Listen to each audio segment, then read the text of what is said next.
Sir मी तुम्हाला mail केला ना, त्याच्यानंतर मला आणखीन काही मॉडिफिकेशन सुचलेत. Super. You have the liberty. तू घे कॉल. Okay sir. सर हे बघा ना, हे पण छान आहेत ना.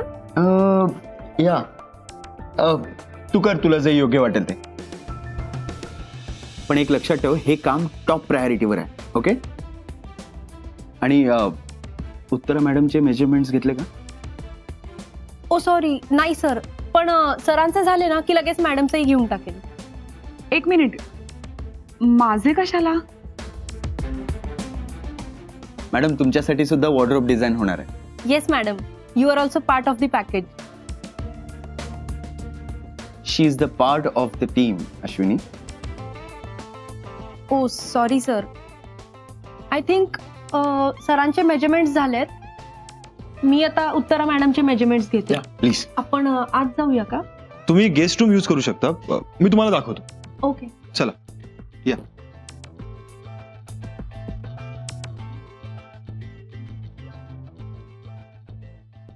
जोरात चालली आहे कॉस्ट्युमची तयारी. नाही, तामझाम करा तुम्ही, पण कार्तिकसाठी करा. त्या पिठाच्या गिरणी म्हणजे माझं असं म्हणणं आहे की त्या उत्तरा मॅडमना कशाला नाही एवढं फुटेज. असं नसतं ते. हा ओव्हरऑल डेकोरेशनचा भाग असतो. डेकोरेशन करायला ती काय वस्तू आहे का कोणी? नाही, तसं नाहीये. कार्तिक जेव्हा गायला बसतो तेव्हा त्याच्या एक्झॅक्ट बाजूला उत्तरा बसते. त्यामुळे कित्येक मीडिया फोटोज मध्ये ती कॅप्चर होते. माझं एवढंच म्हणणं आहे की ती छान दिसली पाहिजे.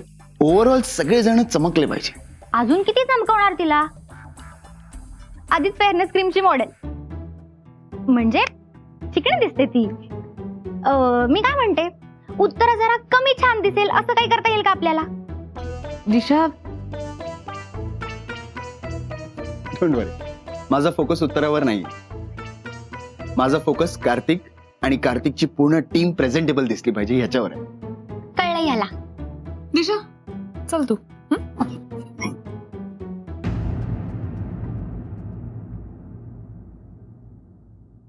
मी काढून देऊ? नकोय मला ती. आपल्याकडून आधीच एक बरणी फुटलीये, माहितीये ना? हो.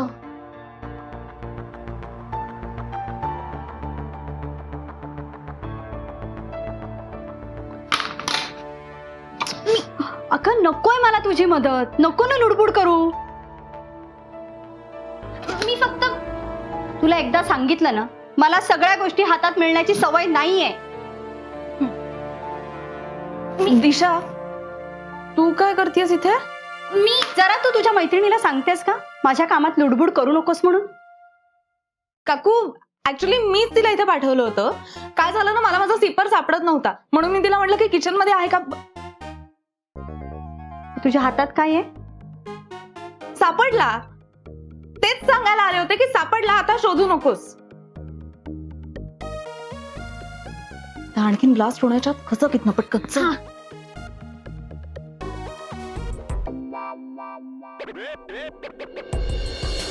हो काका, मी तुमचा निरोप देतो बाबांना.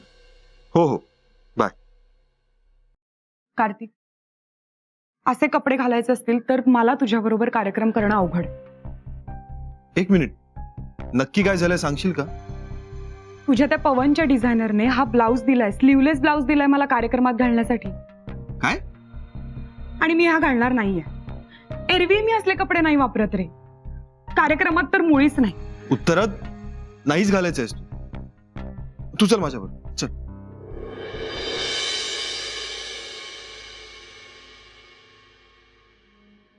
हा सगळा काय प्रकार आहे पवन? काय झालं कार्तिक? कशाबद्दल बोलतोस तू? उत्तरा, याबद्दल. सकाळी तर मला खूप अक्कल शिकवत होतास, मग आता तुझा सगळा प्रोफेशनल एक्सपिरियन्स, सगळा इंटेलिजन्स घाण ठेवला होतास का हे असं डिझाईन करताना? की विसरलास आपण कोणासाठी आणि कोणत्या कार्यक्रमासाठी डिझाईन करतोय? आपल्या मैफिलीला कसे लोक येतात, आपण स्वतः तिथे काय सादर करतो, त्याची डिग्निटी काय, पावित्र्य काय, सगळं विसरलास की तुला कळलंच नव्हतं हे कधी? कार्तिक हे बघ, ह्या डिझाईन बद्दल तुला काय वाटलं? काय वाटलं तुला यात उत्तरा कम्फर्टेबल असेल? ती साथीला बसते रे, माझ्या साथीला. कळतंय का तुला? आणि तिचा कम्फर्ट माझी जबाबदारी आहे. आणि तुमच्या सगळ्यांचं कम्फर्ट ही माझी जबाबदारी आणि मी तेच करतोय. तू प्लीज प्लीज माझं ऐकून घेशील? मला माहिती नव्हतं, मी अश्विनीला हे असलं ब्रीफ दिलंच नव्हतं. तिने स्वतःचा डोकं वापरून हा आगाऊपणा केलेला आहे. कार्तिक, आय नो उत्तरा, मी का तिच्यासाठी हे असे कपडे डिझाईन करेन? कार्तिक, उत्तरासाठी सिंपल कपडे द्यायचे असंच ठरलं होतं. मला वाटतं हा सगळा घोळ त्या अश्विनीमुळे झाला. आय थिंक नाही, तिनेच घातलाय. तेच सांगतेय ना मी. कार्तिक, मला वाटतं पवनची यात काही चूक नाहीये. तू शांत हो. Kartik, Uttara ma'am, I am really sorry. हा घोळ जरी अश्विनीने घातला असला तरी इथली पूर्ण जबाबदारी माझी आहे. मग आता पुढे काय? फायर करणार. अश्विनीला आत्ताच्या आत्ता मी कामावरनं काढून टाकतो.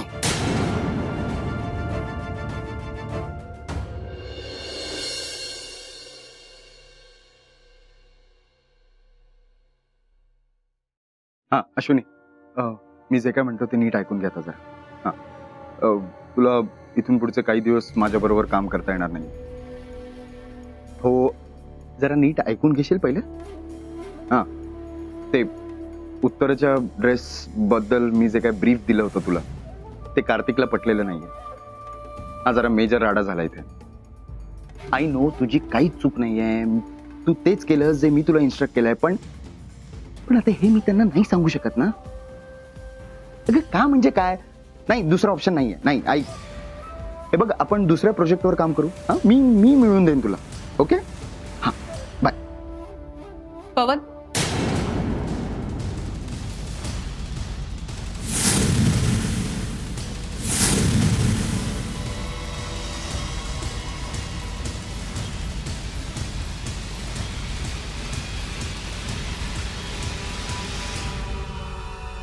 you know what? I know you are over smart.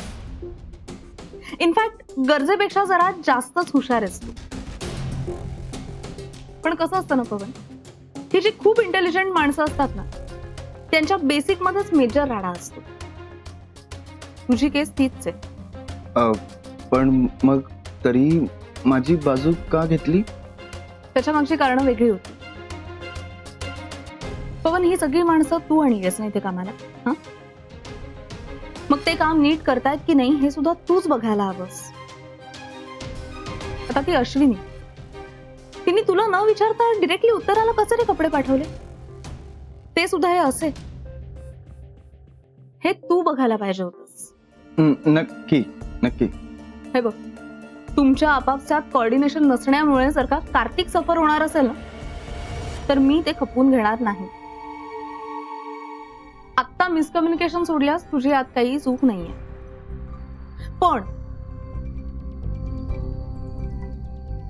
पण पुन्हा जर का असं काही घडलं तर मी तुझी बाजू घेणार नाही आणि ते इग्नोरही करणार नाही.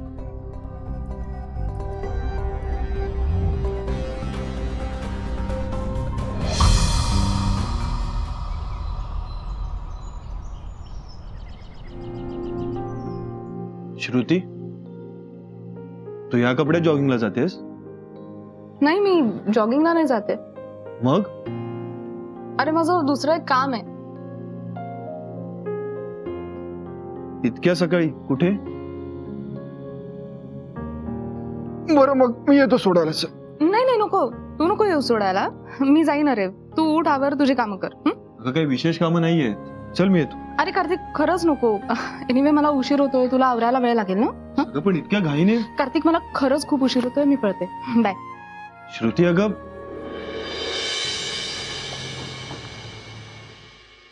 दिशा कशी आहे आता? हा? दिशा बरी आहे. हा दादा, हा घे चहा. बरं श्रुती, सांबार रेडी आहे, इडल्यांचा घाणा टाकलेला आहे, गरमागरम इडल्या खाऊन घे, ठीक आहे? हो, बाबांना सुद्धा आवडतात ना गरम इडल्या. म्हणून तर केल्या आहेत.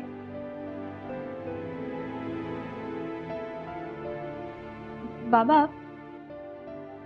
मला तुमच्याशी थोडं बोलायचं होतं. मला माहित आहे आणि अकादमी बद्दल तुला माझ्याशी बोलायचंय हेही मला माहित. पण मी काल माझं मत देऊन सुद्धा पुन्हा त्याच विषयावर तुला काय बोलायचं हे मला कळत नाहीये. बाबा, मला माहिती आहे तुम्हाला ही अकादमीची आयडिया पटली नाहीये, पण मी तुम्हाला रिक्वेस्ट करते, फक्त एकदा थोडा दुसऱ्या बाजूने विचार करून बघा ना.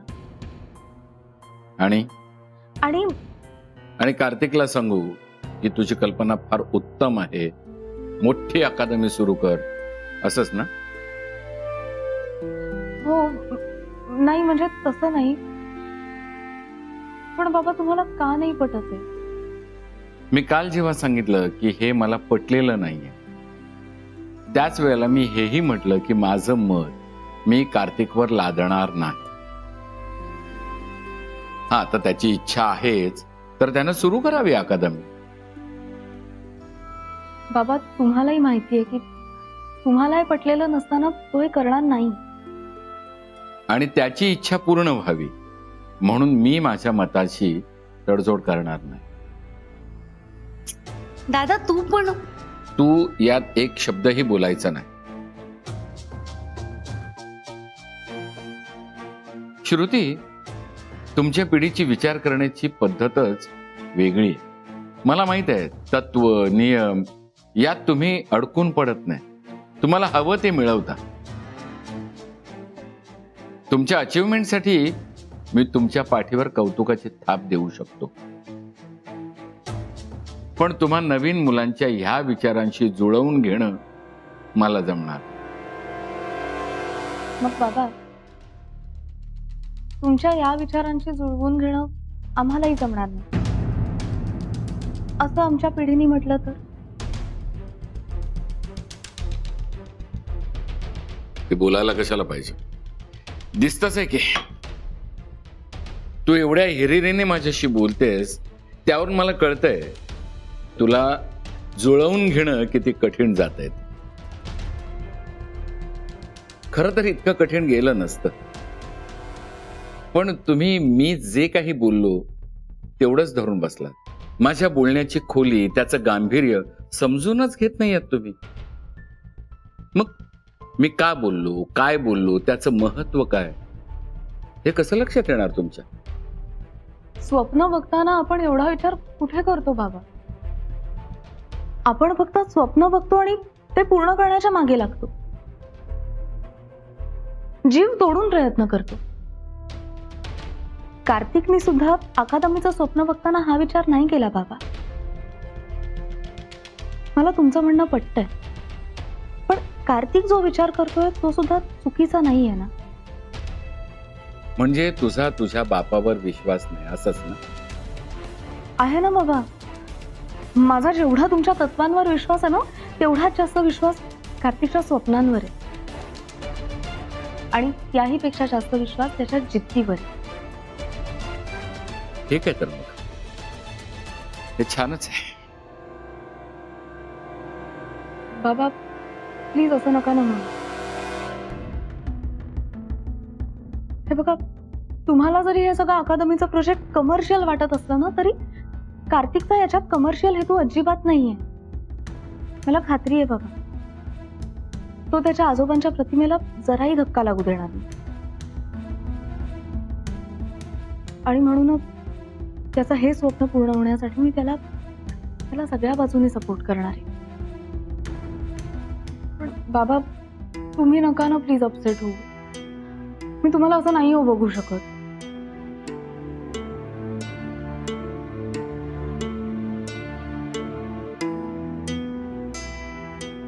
मला जरा काम आहे, बाहेर जायचंय. तू खाल्ल्याशिवाय जाऊ नकोस.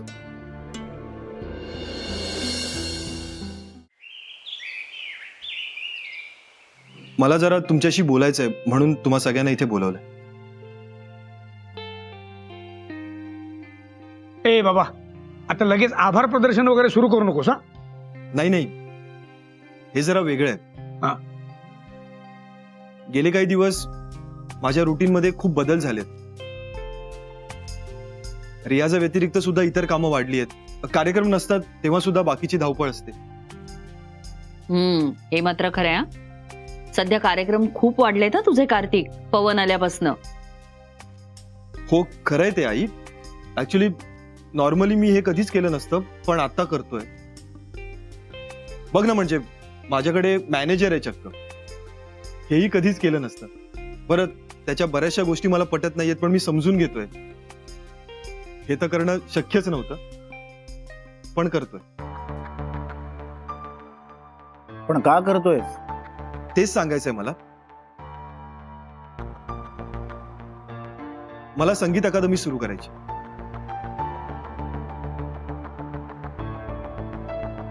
आणि त्याला आजोबांचं नाव द्यायचं.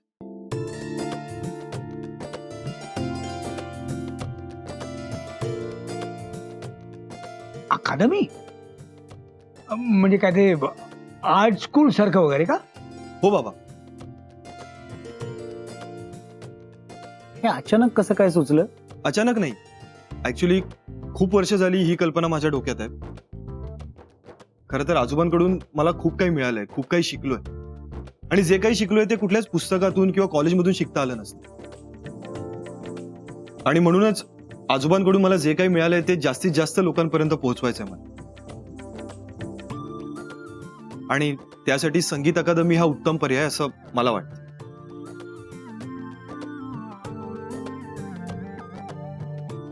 नाही हे आहे उत्तमच आहे, पण हे नक्की तुझ्या डोक्यामध्ये आलं कधी? बाबा, खूप वर्षांपासून माझी इच्छा होती, फक्त मी कोणाला कळू दिलं नव्हतं. हो, पण हे मला आधीपासूनच माहिती होतं.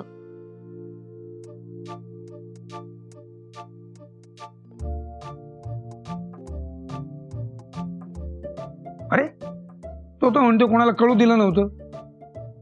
तुला कसं काय माहित? म्हणजे संगीत अकादमी बद्दल वगैरे मला माहिती नव्हतं, पण माझं गाणं किंवा माझं करिअर असं म्हणून गप्प बसणाऱ्यातलं नाहीये ना, म्हणून म्हटलं. तर आता इथून पुढे अकादमीचं काम जोरात सुरू करायचं. त्यामुळे पुढच्या सगळ्या डेव्हलपमेंट क्रुशियल असणार. आणि म्हणूनच मला तुमची परवानगी हवी.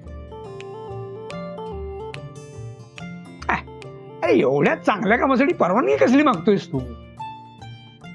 मग काय, गो अहेड. हो, पण एवढं सगळं करताना स्वतःच्या तब्येतीची काळजी घ्यायची आहे. बोललं आईचं काळीच बोललं. अहो. आई साहेब, आता हे सगळं बघायला बायको आहे त्याची. हा,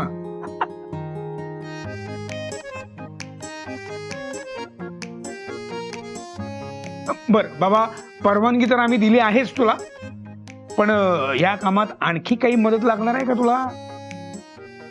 सगळ्यात पहिली आणि महत्वाची मदत हीच की ही गोष्ट बाहेर जाता कामा नये.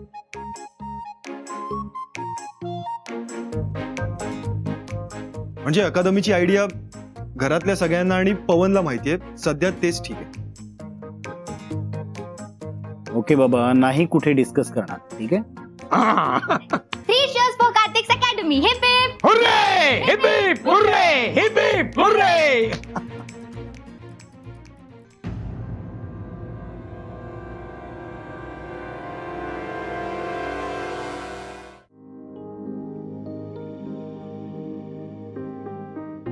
माई, थोडं बोलायचं होतं. बोल ना. ते ऍक्च्युली, एक मिनिट.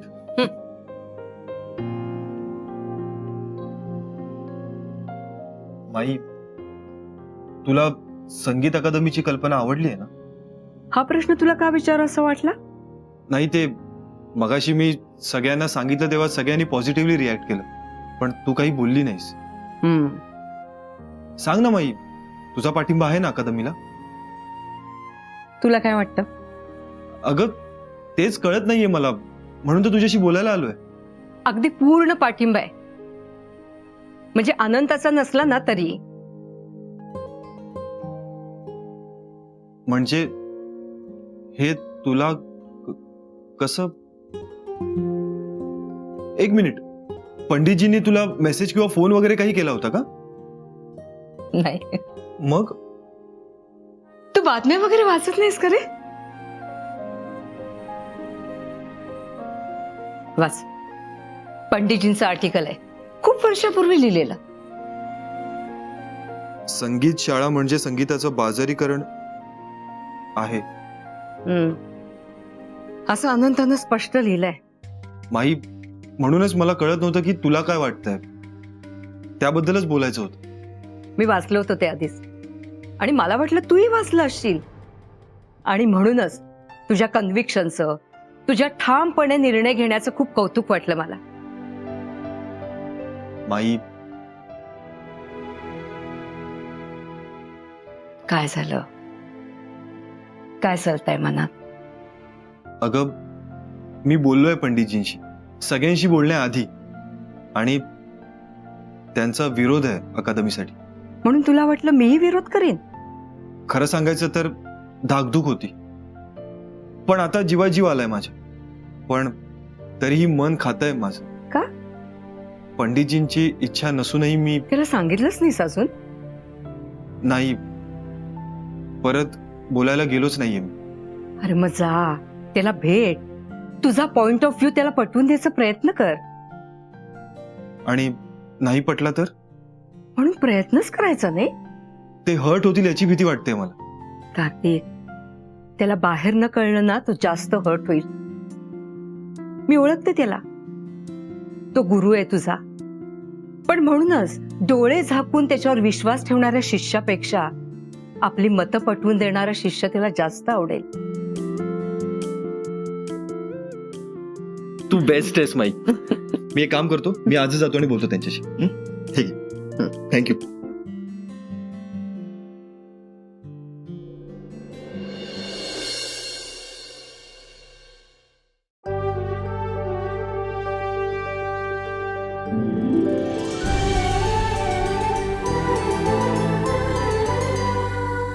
अधिक माहितीसाठी सोनी लिव्ह ॲप डाउनलोड करा. Sony Liv, we live to entertain.